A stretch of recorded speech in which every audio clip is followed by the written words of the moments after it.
antes de ir para trás, deixe-me só fazer algumas coisinhas, algumas pontinhas que eu acho importante aqui sobre o capítulo 2.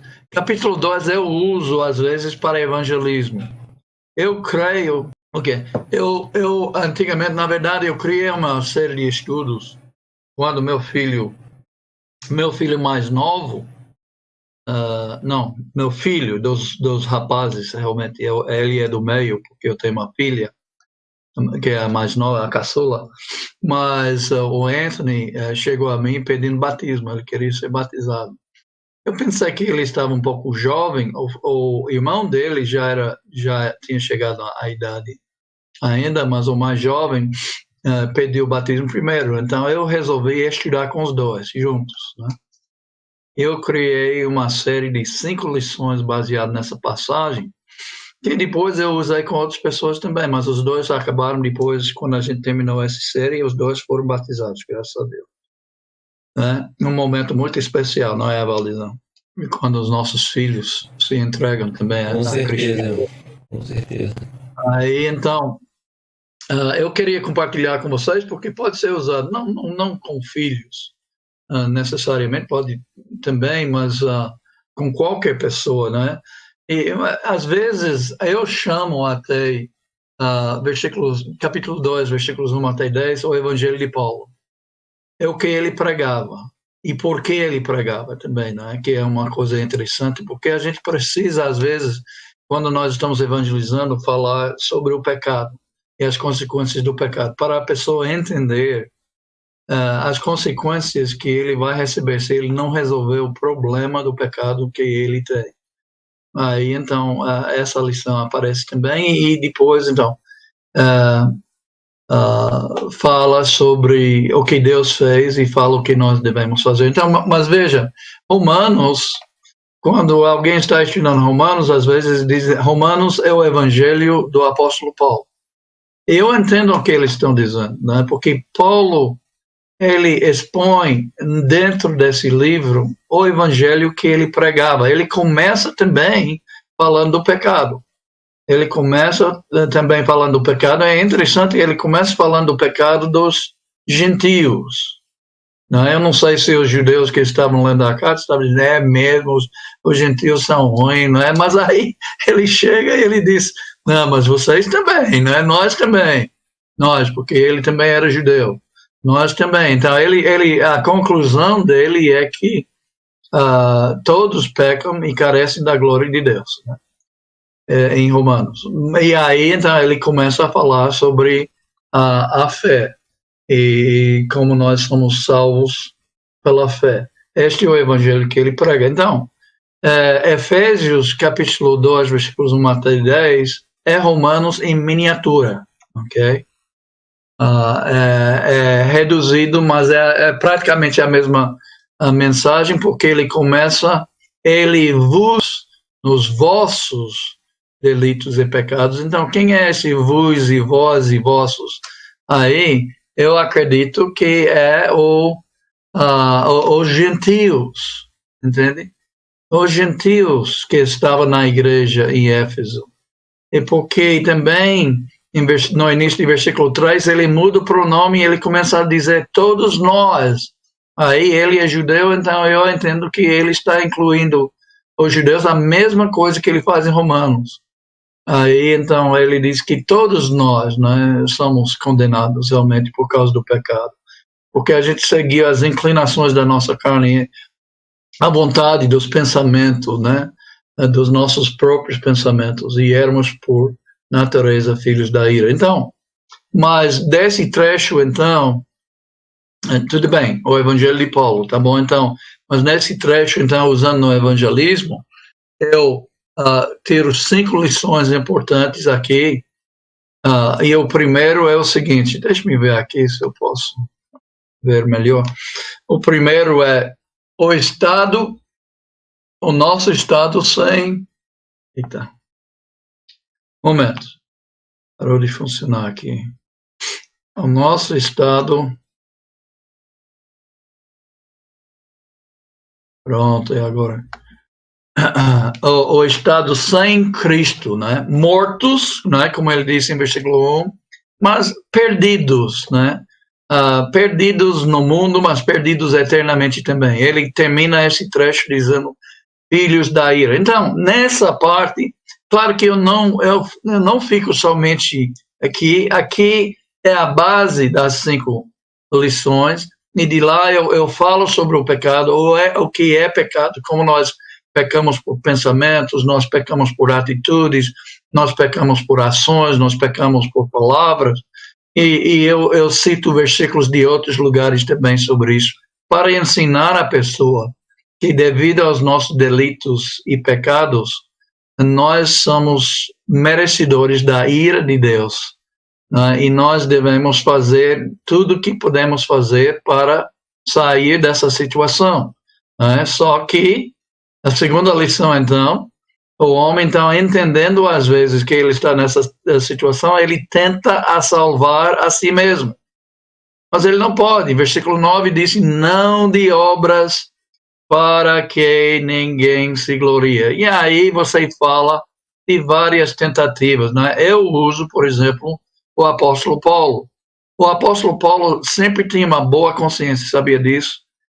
Sempre tinha um coração puro, mesmo quando ele estava perseguindo a igreja, né? Então, algumas pessoas dizem, não, se você tem uma consciência limpa, você vai ser salvo.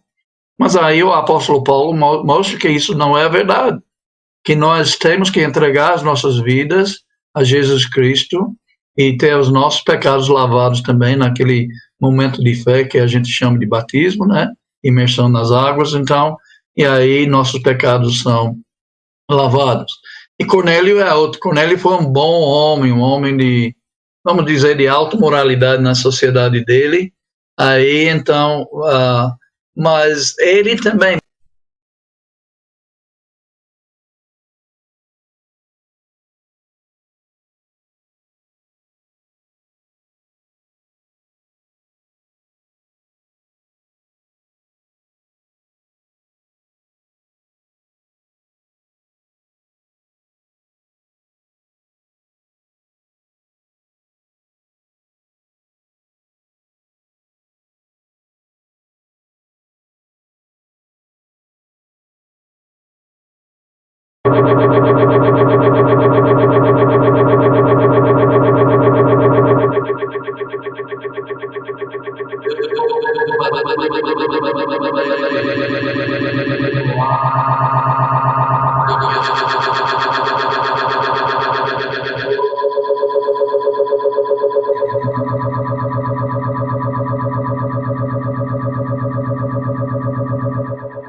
ele fazendo as coisas com uma consciência limpa, ele precisava entregar a sua vida a Cristo, ser batizado como qualquer um de nós.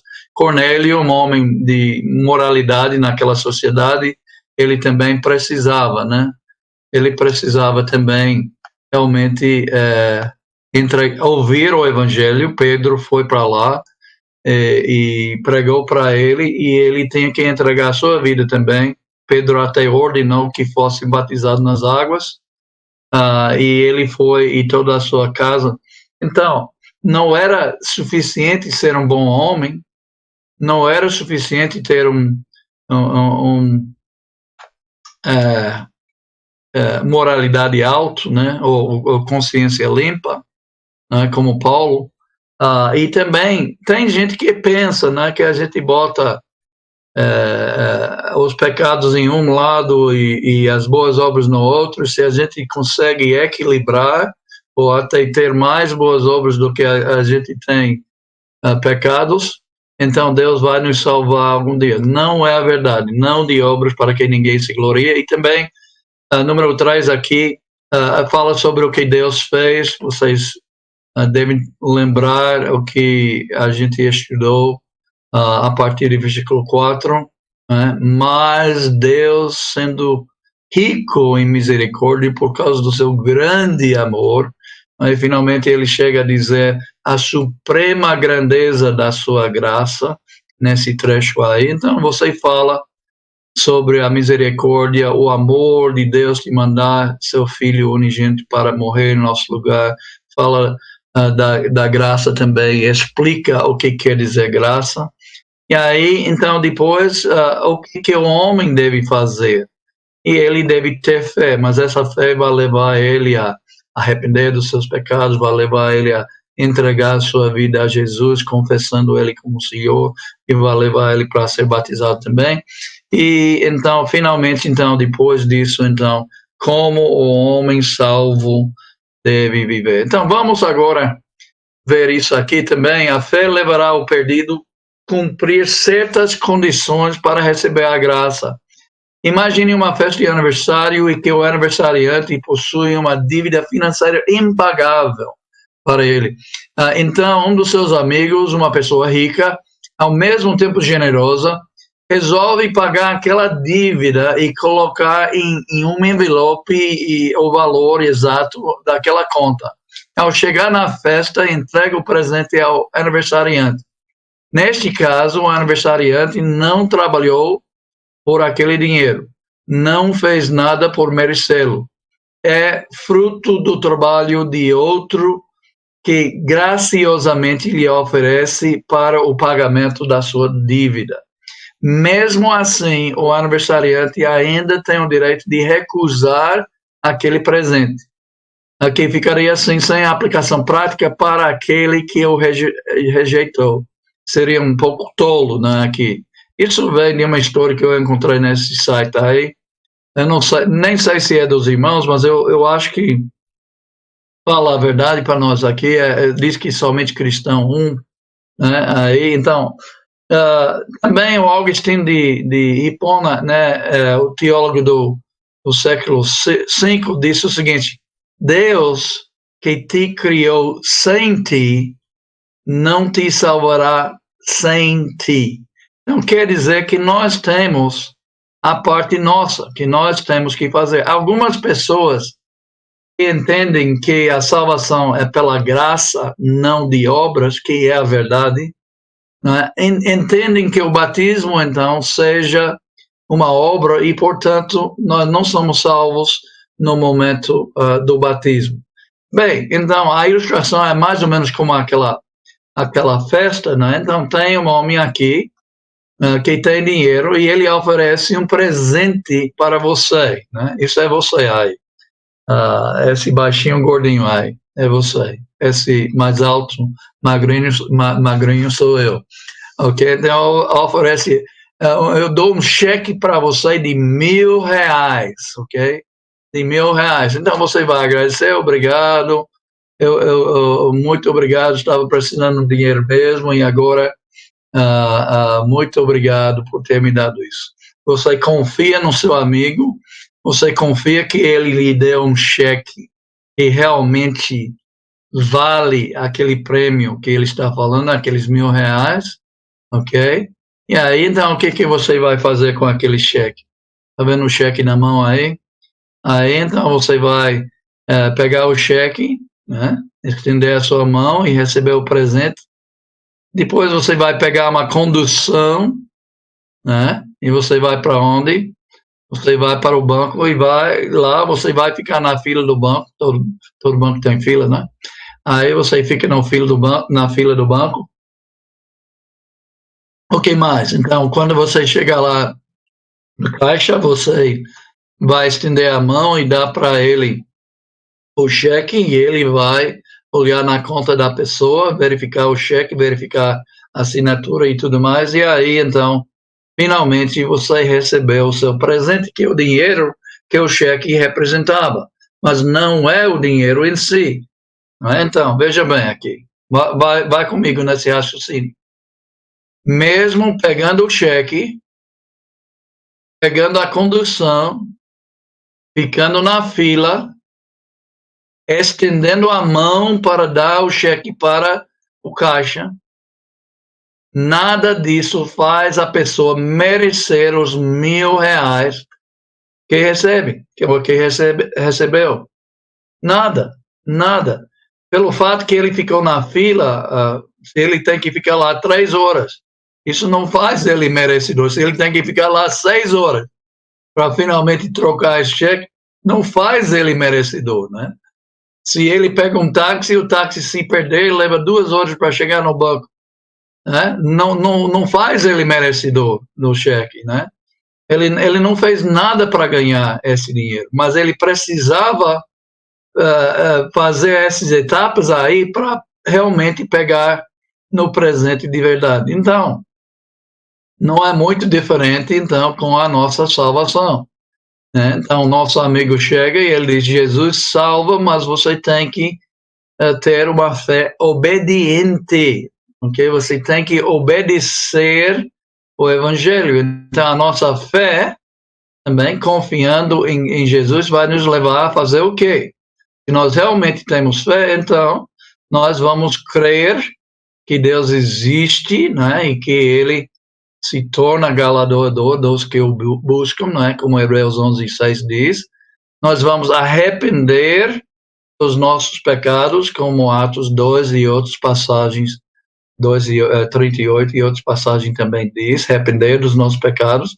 Nós vamos confessar Jesus também, como Romanos diz, que Jesus é o Filho de Deus, é o nosso Senhor, e nós estamos entregando as nossas vidas, aceitando Ele para ser o guia das nossas vidas, e nós vamos ser batizados, e quando, então, ressuscitados, nós recebemos a nova vida, e nós começamos a andar em novidade de vida, né? Aí, então, mesmo, veja bem, crendo que Deus existe, arrependendo dos nossos pecados, confessando Jesus como Senhor e sendo batizado, sabe a verdade? Nada disso nos faz uma pessoa merecedor da salvação. Nada disso faz a pessoa merecer a salvação. Não. Nós não merecemos. Eu sou uma pessoa salva. Eu espero que você é uma pessoa salva também, mas você não merece ser salvo, porque você pecou e pecado é tão grave que não há que paga, né? Não há nada que você pode fazer para pagar, mas Cristo deu esse presente de graça, Ele pagou o preço em nosso lugar. Então, um pouquinho de explicação. Então, capítulo 3, vamos lá. Por esta causa eu, Paulo, sou prisioneiro de Jesus Cristo por vós, os gentios. Se é que tendes ouvido da dispensação da graça de Deus, que para convosco me foi dada. Versículo 3.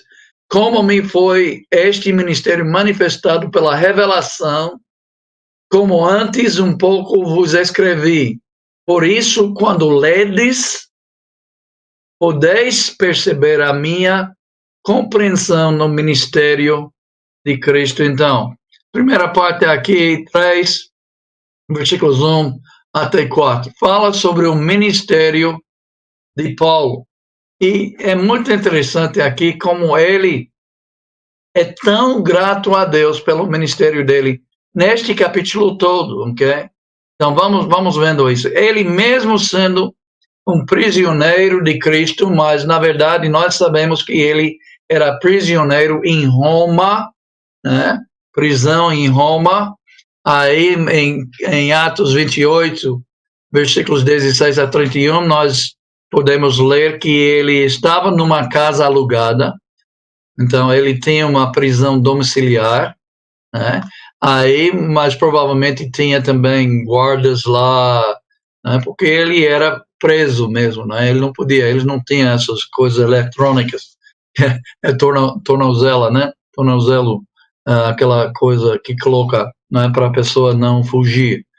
então tinha que colocar guardas lá, ok? Então, mas ele estava na sua casa, ele recebia pessoas, ele escrevia cartas e mandava cartas, e ele mandou essa carta, então, de prisão. Mas por amor de vós, gentios.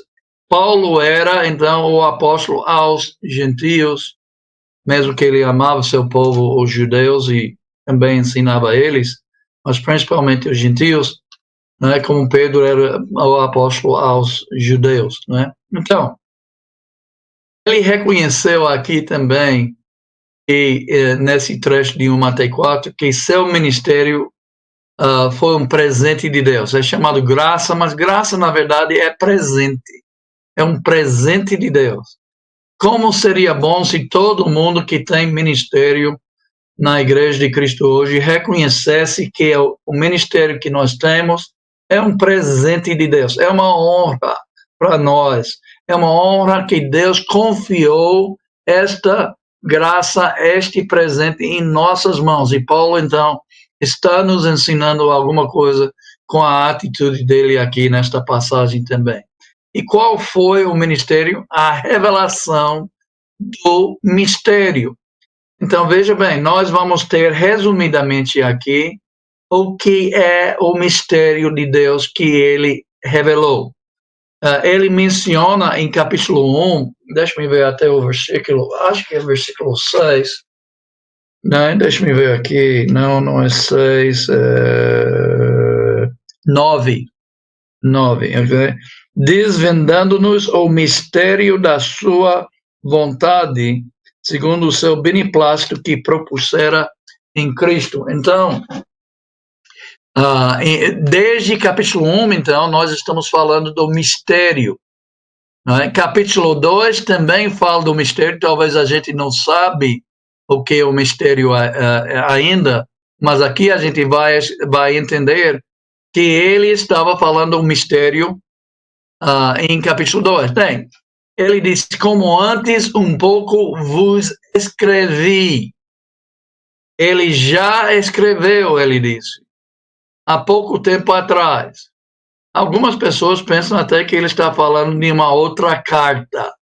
Eu não penso nisso, não, porque o que ele escreveu em capítulo 2, na verdade, é o mistério. Exatamente o mistério que ele fala aqui, como vamos ver. Vamos ver o que ele escreveu em capítulo 2, é o mistério revelado. Então, e por que a Bíblia foi escrita, versículo 4? Pelo que, quando ledes, podeis compreender o meu discernimento no mistério de Cristo. Então, era para poder compreender, era para revelar. Ele recebeu essa revelação, e era para revelar, não só ele, nós vamos ver também em versículo 5, que os santos apóstolos e profetas, não é, revelaram o mistério. Mas vamos lá, vamos ver mais sobre esse mistério, o qual noutros séculos não foi manifestado aos filhos dos homens, como agora tem sido revelado pelo Espírito aos seus santos apóstolos e profetas. Que coisa boa nós estamos aprendendo aqui. Né? Nós recebemos 2000 anos atrás, na verdade, quase, a revelação de Deus do mistério. Não só do mistério, mas de toda a sua vontade, né? Para essa nova aliança que nós fazemos parte. Recebemos e não há mais necessidade de revelação hoje.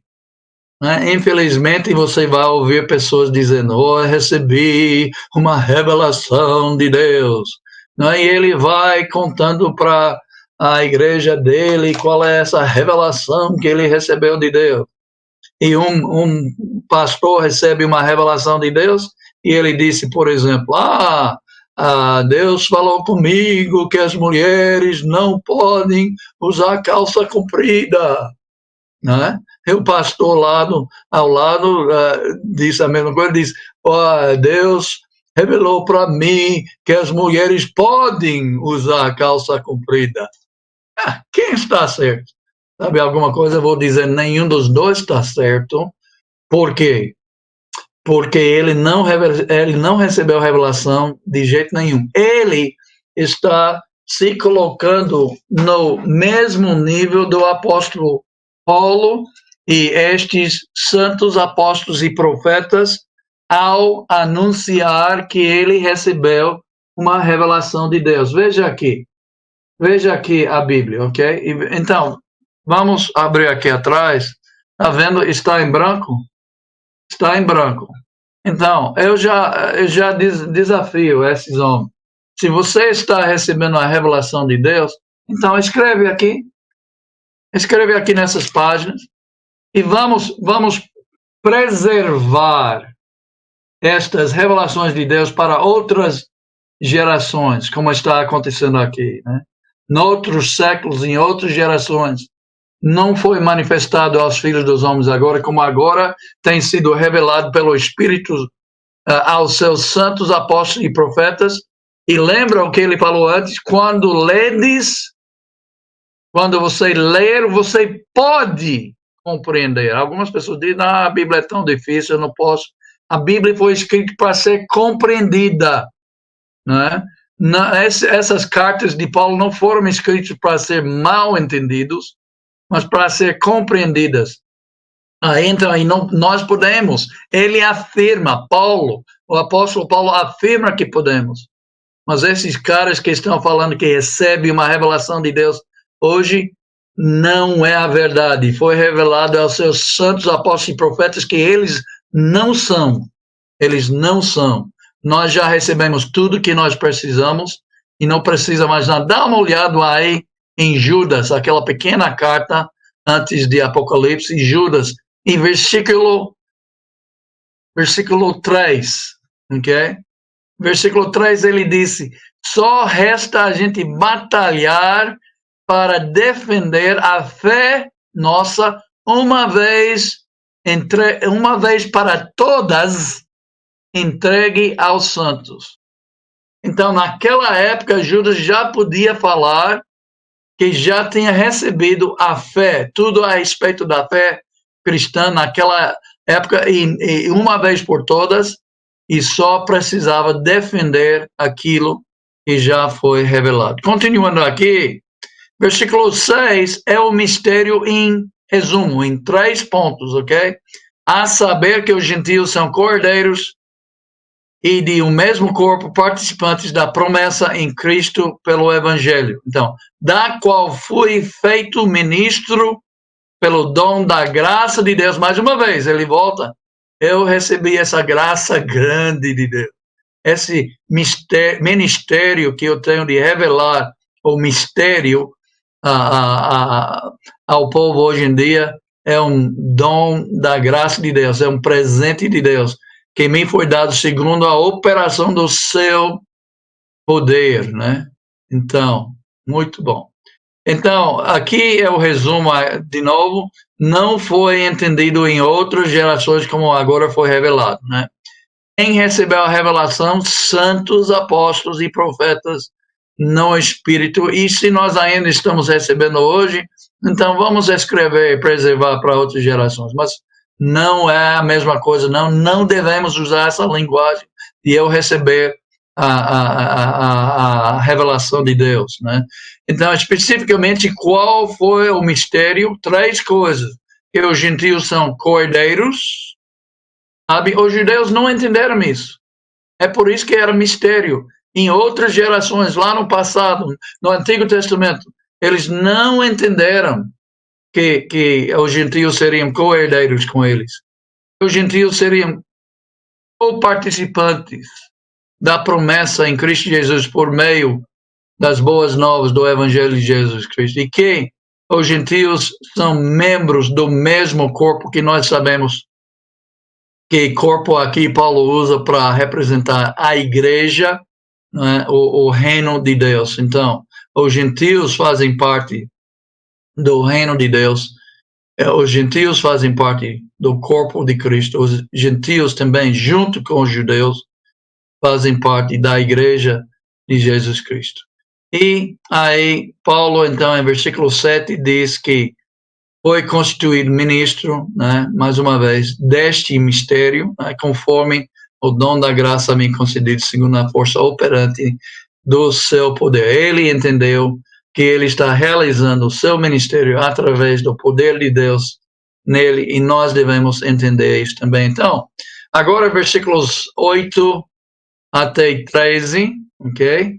A mim, o mínimo de todos os santos, o menor de todos os santos, em algumas versões, me foi dada esta graça de anunciar entre os gentios, por meio do evangelho, as riquezas incompreensíveis de Cristo. Esta é uma versão diferente do que a versão, não sei nem porque eu usei, talvez eu não tenha outra versão na hora, mas a versão que eu gosto que eu uso ainda é a João Ferreira Almeida, revista e atualizada, é a atualizada, não a corrigida, talvez isso seja a corrigida, não sei, mas a mim, o menor de todos os santos, foi dado a graça de anunciar aos gentios, por meio do evangelho, as insondáveis riquezas de Cristo.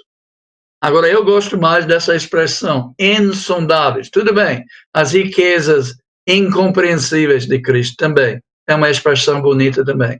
Mas ele está descrevendo aqui o evangelho que ele prega. E demonstrar a todos qual seja a comunhão do mistério que desde os séculos esteve oculto em Deus, que tudo criou por meio de Jesus Cristo, para que agora pela igreja... Agora ele fala do ministério dele, mas agora ele muda um pouco e começa a falar do nosso ministério, né? Para que agora pela igreja a multiforme sabedoria de Deus seja conhecida dos principados e potestades nas regiões celestiais, né? Aqui fala nos céus. A gente já falou sobre as regiões celestiais, não é? Em outra lição, mas aqui ele está mostrando que lá tem essas forças espirituais do mal, principados, potestades que tem lá. Por que nós devemos pregar para eles? Por que a igreja deve pregar para eles? Na verdade, é para pregar para estas regiões, porque nestas regiões tem almas de pessoas perdidas, ok? Porque há só dois lugares, ou você está nos lugares com Cristo, nos lugares celestiais com Cristo, ou você está nas regiões celestiais com Satanás e os seus servos, né?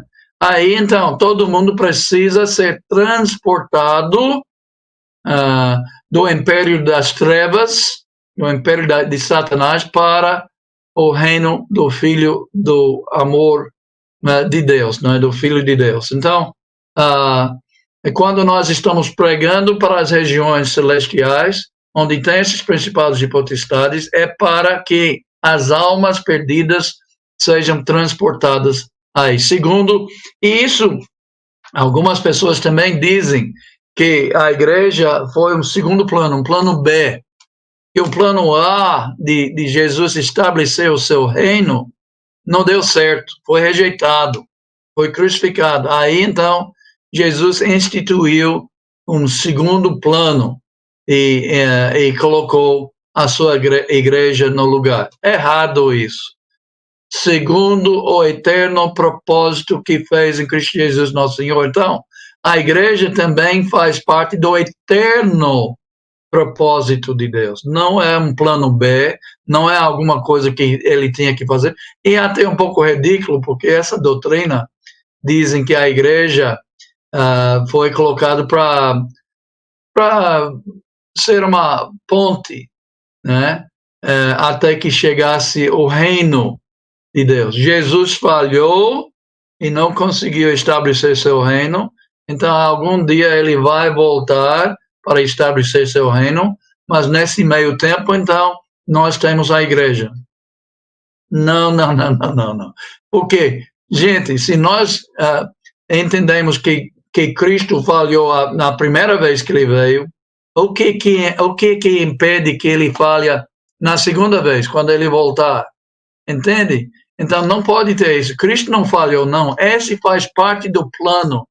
A igreja é o reino de Deus, né? É o corpo dos salvos. Os salvos estão já no reino de Deus. Até, pensando de novo em Colossenses, capítulo 1, versículo 13, ele nos transportou para o reino do seu Filho, ok? Então, quando nós saímos, quando nós entregamos nossas vidas e fomos batizados, nós fomos ressuscitados dos mortos e feitos sentar nos lugares celestiais em Cristo, com Cristo e com toda a sorte de bênção, né? Então, segundo o eterno propósito que fez em Cristo Jesus, nosso Senhor, no qual temos ousadia e acesso com confiança pela nossa fé nele. Portanto, vos peço que não fique desanimado, desfaleçais nas minhas tribulações por vós, que são a vossa glória. Né? Não fique desanimado. Sim, estou aqui em prisão, mas estou tendo algumas tribulações, mas eu estou dando graças a Deus pelo ministério que eu tenho, e eu estou ainda realizando esse ministério, até escrevendo para vocês, e eu dou graças a Deus que estou revelando esse mistério, que não é mais mistério. Nós não temos mais mistério, neste sentido, pelo menos, não é? Os gentios são iguais, eles entram igualmente aos judeus no plano de Deus. Então, Paulo era humilde, ele disse a mim, o menor de todos os santos, exaltava o seu ministério, né?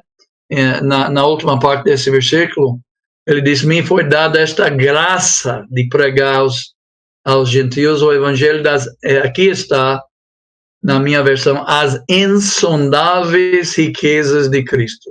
Que coisa boa.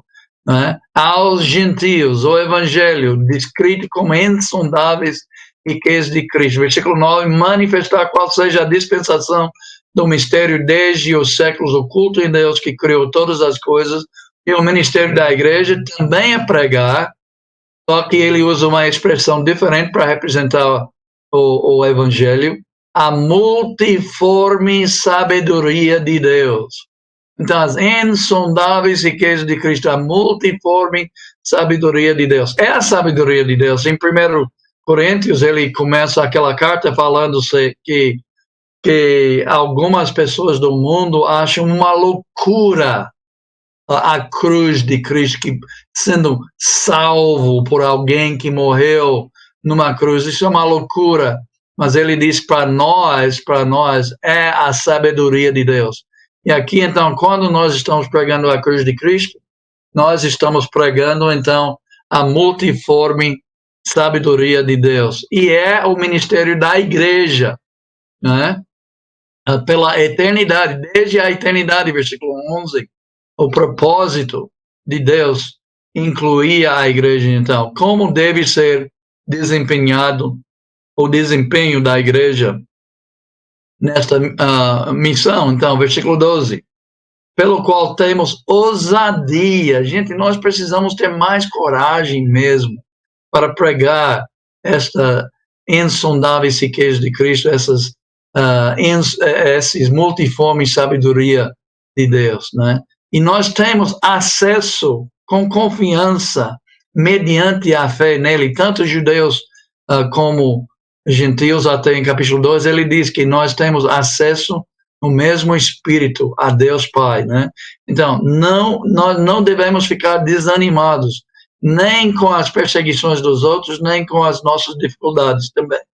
Então, nisso está a vossa glória. Então, continuando, aqui ele mais uma vez, talvez no título, na sua Bíblia, diz mesmo mais uma oração do apóstolo Paulo. Mais uma vez, eu acho que não é exatamente uma oração, mas é o que ele fala quando ele ora, né? Como em capítulo 1, as coisas que ele pede a Deus, que ele agradece a Deus. Então, aqui, o que eu vejo aqui, que ele falando do seu ministério, ele falando de revelar o mistério sobre os gentios, não é que eles são co-herdeiros e membros do mesmo corpo e tudo mais, não é que não há nenhuma diferença hoje em dia entre judeu e gentio. né? Cristo morreu na cruz para conseguir essa reconciliação entre os povos. Então aí ele fica tão animado, ok? Com o seu ministério, com essa graça que Deus deu para ele, que ele começa a dar graças a Deus, né? De falar das grandezas de Deus e por causa desse ministério que ele tem. Então, não fique desanimado, não. Mas por causa disso, porque ele disse aqui em versículo 14, por causa disso, então, por causa de tudo que ele falou antes disso, né? Ele cai de joelhos, né? Me ponho de joelhos perante o Pai de nosso Senhor Cristo Jesus. E veja, do qual toda a família nos céus e na terra toma o nome. Qual é este nome? Bem, capítulo 1 e versículo 5, nós podemos ver que nós fomos adotados por Deus, né? Nós somos filhos, então nós fazemos parte da família. Aqui na terra, alguns já morreram e estão lá nos céus também. Veja, eu não tenho certeza aqui que ele está falando de um nome como meu nome, Randy, ou como o seu nome, não é? Fulano, Beltrano, Ciclano, aí eu não sei quem está escutando agora nesse momento, mas veja, eu não acho que tem que entender assim, não. Pode ser que todo mundo tem autoridade, que nome às vezes representa a pessoa, mas representa a autoridade que tem, não é? Alguém me dá uma mensagem, não é? E me autoriza a levar essa mensagem para outra pessoa, então eu chego lá, eu digo, olha, o fulano mandou em nome dele esta mensagem. Aí eu falo a mensagem e depois eu vou embora, porque eu tenho essa autoridade dele de entregar aquela mensagem. Então não tem que ser o nome escrito. Até quando você escreve um cheque, você assina o seu nome. Aquele nome, tudo bem, é seu nome mesmo, mas também é a autoridade. Quando chega no caixa, né, se ele olhar e não tem um nome assinado, ou se tem um outro nome, então ele não tira nada da conta daquela pessoa. Não tira nada não, porque tem que autorizar. Então o cheque autoriza a tirar dinheiro, ok? Então eu estou pensando aqui que a nossa família espiritual, nós temos autoridade de Deus de pregar este evangelho, de pregar este mistério, de pregar as insondáveis riquezas de Cristo, de pregar a multiforme sabedoria de Deus. Então, eu creio que Paulo está pensando mais em autoridade do que isso, porque, na verdade, todo mundo quer saber qual é o nome dessa família, né? O nome da minha família é Short, né? Eu tenho Alex Short, meu filho mais velho, eu tenho Anthony Short, né, meu filho do meio, eu tenho Amanda, que era Short, mas ela casou, agora ela leva o nome do marido dela, mas, entende? Então, a nossa família é a família Short, minha esposa é Short, eu sou Short, ok? Então, as pessoas querem saber qual é o nome da família nos céus e na terra. Bem, eu acho que é difícil, é cristão, é discípulo de Cristo, é igreja de Cristo, né? Então, eu não acho que ele está necessariamente falando de um nome assim. Para que, segundo a riqueza da sua glória, vos conceda que sejais fortalecidos. Fortalecidos como? Com poder. Já falamos sobre isso, né? Que nós temos o poder de Deus operando em nós, né? Então, nós estamos realizando a obra dele, pelo poder dele, nós não merecemos nada, mas o que está acontecendo em nossas vidas é a obra de Deus e ele merece toda a glória. Então, pelo seu espírito no homem interior. Lembra em capítulo 1, versículos 13 e 14, ele falou que todos os salvos têm o selo do Espírito Santo. Todos os salvos têm o penhor do Espírito Santo, que é a garantia da nossa herança. Então, nós temos o Espírito Santo em nosso interior. Para quê? Para que, versículo 17, para que Cristo habite. Nós não temos somente o Espírito Santo no interior, nós entendemos que ele está lá pela fé, nós temos Cristo. Não é só o Espírito Santo habitando em nossas vidas, mas Cristo habita pela fé em nossos corações, não é? Habita pela fé nos vossos corações, ele disse para os Efésios, mas está dizendo para nós também. O Espírito Cristo habita em nós pela fé. Por quê? A fim de que, estando arraigados e alicerçados em amor, né? Nós devemos ser fixos, nós devemos ser firmes num alicerce que não se abala, enraizados bem profundamente para ninguém arrancar, especialmente aqui em amor, estando em amor. Podeis compreender perfeitamente com todos os santos o quê? Qual seja a largura, o comprimento, a altura e a profundidade de quê? Do amor de Cristo. Do amor de Cristo. Agora, mas qual é a largura, o comprimento, a altura e a profundidade do amor de Cristo? E ele está orando aqui para que a gente compreende com todos os santos o tamanho, a largura, comprimento, altura e profundidade, qual é o tamanho do amor de Cristo. E aqui nós temos nessa passagem, então, paradoxo, ok? Paradoxo.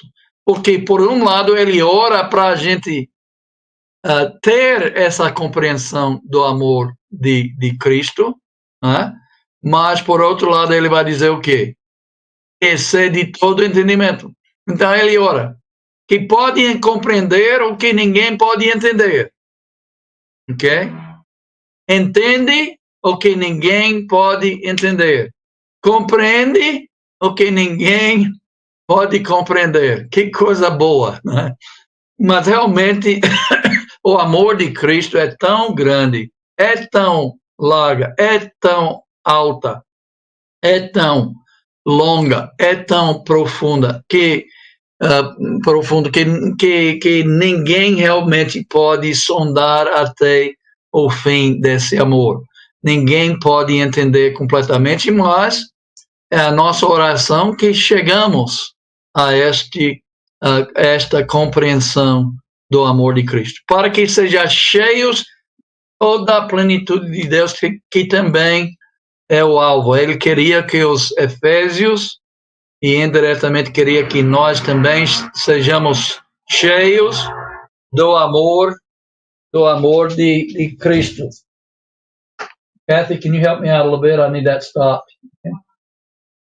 Então, para que sejam cheios de toda a plenitude de Deus, ok? Ora, aquele que é, e veja bem, mais uma vez, ele volta um assunto e nós temos notado e voltamos mais uma vez a este assunto aqui. Ele fala, ora, aquele que é poderoso. Mais uma vez, então já falou sobre o poder em nosso interior, através do Espírito de Cristo que está habitando em nós. Já falou em capítulo 1, que quer que abre os nossos olhos, iluminados sejam os olhos para entender o poder que nós que cremos temos operando em nós. Neste capítulo vamos chegando, né? Ele vai falar de novo, mas aqui em versículo 20 também.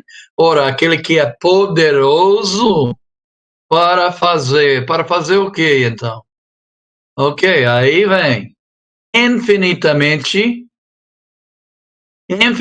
mais do que tudo quanto pedimos e pensamos. Também o infinito é incompreensível para nós, né? Mas nós sabemos uma coisa, como nós sabemos que o amor de Cristo é muito grande, muito grande, não é? Mas talvez a gente não entende até tal tamanho é grande. Aqui também, ele pode fazer infinitamente mais. Agora, infinito a gente não entende, a gente não compreende. Nós sabemos que é muito grande também, não é? Que há o poder dele para fazer essas coisas. E ele fala também tudo quanto pedimos. O que você está pedindo? O que você está pensando? Quando você pensa sobre o seu ministério de revelar para as pessoas perdidas as boas novas de Cristo Jesus, as insondáveis riquezas, a multiforme sabedoria de Deus. O que você pede a Deus? Deus, eu quero, por favor, eu quero um bom emprego. Você pode me dar um bom emprego? Emprego é importante, principalmente se é seu ministério, você vai usar aquela oportunidade para ensinar as verdades de Deus para os seus colegas lá no emprego, né? Então, mas será que a gente não deve pedir coisas maiores? Deus, me ajuda a avançar a pregação desse evangelho em toda esta cidade onde eu moro, em toda essa região, em todo esse estado, toda essa região. Né? Nós devemos pedir coisas grandes, eu creio. E nós devemos pensar, não é? Planejar, sonhar, não é? Sobre coisas que nós podemos fazer também. E sonhar grandes coisas, né? Vamos evangelizar 1.794 municípios aqui no Nordeste, a grande maioria deles que nunca ouviram o evangelho puro e simples de Cristo Jesus. Vamos lá. E aí, então, a gente começa a pensar, não podemos fazer isso porque nós temos limites, nós não temos talentos, nós não temos grandes recursos humanos, nós não temos grandes pregadores, nós não temos recursos financeiros, nós não temos como realmente sair e evangelizar uma área tão grande. Você não está entendendo essa passagem, não é? E veja, nós devemos entender que ele pode fazer infinitamente mais do que tudo quanto pedimos e pensamos, por quê? Conforme, segundo o quê? O poder dele que está operando em nós. O poder dele, entende? Não é o nosso poder. É por isso que nós podemos sonhar alto. É por isso que nós podemos pedir coisas grandiosas. E é por isso que ele vai fazer através de nós, quando nós temos esta atitude, grandes coisas. E aí, por isso que nós não merecemos nada. Se em nosso ministério a gente realiza alguma coisa, você não merece nada. Eu não mereço nada. Ok? Porque é o poder de Deus que está operando através de nós. Versículo 21. A esse, glória na igreja, por Jesus Cristo, em todas as gerações, para todos sempre. Amém. Então, vamos não fazer este estudo de Efésios somente um estudo passivo, um estudo onde a gente aprende informações, mas vamos deixar este estudo como é, na verdade, um estudo que deve nos encorajar a cumprir o nosso ministério aqui na Terra. Tanto nós individualmente, como também a Igreja de Cristo aqui no Brasil, que nós devemos ser motivados agora a não procurar obstáculos, mas a entender que nós podemos vencer todos os obstáculos à pregação do Evangelho através do poder de Deus que está operando em nós. E a Ele seja a glória na Igreja em Cristo Jesus para todas as gerações, para todos sempre. Amém. E aí nós terminamos então capítulo 3 hoje. E se Deus quiser, vamos entrar em capítulo 4 e sabe, o assunto em capítulo 4 também é a unidade. Então, nós estamos tratando desta carta e, entre muitas coisas boas, tem o tema de unidade entre os povos, né? Cristo morreu na cruz para nos salvar. O povo precisa saber disso. Mas Cristo morreu na cruz também para nos unir em um só corpo, a igreja dele, e o povo precisa entender isso também, que nós somos um, ninguém é melhor do que ninguém. Muito obrigado para a sua atenção hoje.